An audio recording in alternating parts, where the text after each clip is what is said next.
Salut les gars, aujourd'hui on se retrouve dans une nouvelle vidéo, toujours dans la série dans laquelle je questionne ma consommation. Je vous ai parlé de notre surconsommation à travers les textiles et les cosmétiques et aujourd'hui je vous propose quelques alternatives pour remédier à cela. Premier conseil, évitez les achats compulsifs. Le mieux c'est de se demander si on a vraiment besoin de ce produit dont on a envie et si on va vraiment s'en servir. Deuxième conseil, privilégiez les vêtements de seconde main.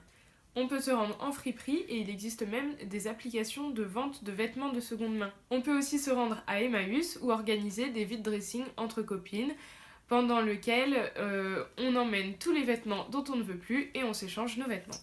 Pour ma part, je m'habille beaucoup en friperie. Par exemple, cette super veste très à la mode, je l'ai achetée là-bas.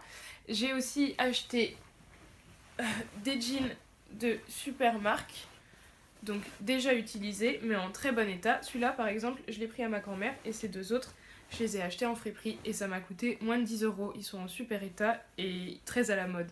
Troisième conseil, privilégiez les marques responsables. C'est vrai que c'est difficile à trouver mais j'ai trouvé quelques sites sur internet qui répertorient toutes les marques responsables, par exemple qui utilisent du coton bio, qui privilégient le commerce responsable, etc. Le mieux, c'est aussi de privilégier les marques qui sont cruelty free à propos des cosmétiques et des produits soins.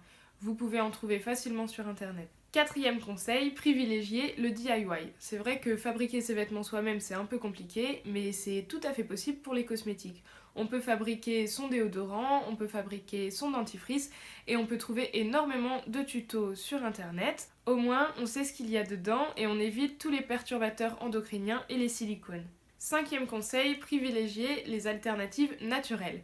On peut très bien remplacer un produit chimique comme un démaquillant par un produit naturel comme par exemple de l'huile de coco. J'en ai ici, donc privilégiez les huiles de coco bio.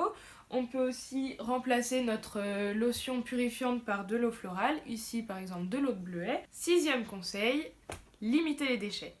Alors c'est vrai que les cosmétiques sont souvent suremballés.